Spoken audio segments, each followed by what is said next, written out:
In this video, I will show you how to save Snapchat videos and pictures to camera roll instead of memories.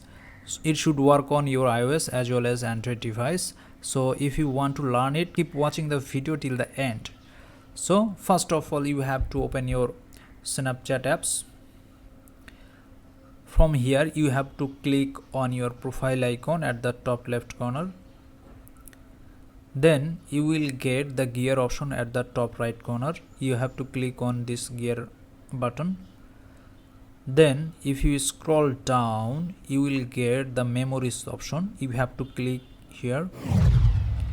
Then you can see the save destinations. So presently it's on the memories. Save button is on the memories. So if you want to change it, you have to click this memories option. Then you will get the three option will come from here.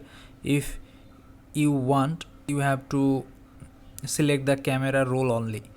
Okay, here three option. If you want to save it in your camera roll, so you have to select the camera roll only.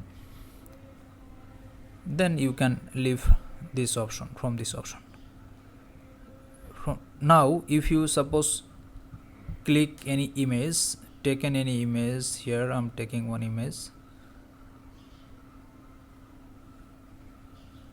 Okay, then if I click the save button at the bottom left corner, then it will save. Okay, then if I want to see my camera roll option, if I click here, then if I go the camera roll, then I will see the last image have saved in my camera roll instead of memories. That's it. Thanks for watching. If this video helped you out, please consider leaving a like and let me know in the comments if you have any question. Have a good day.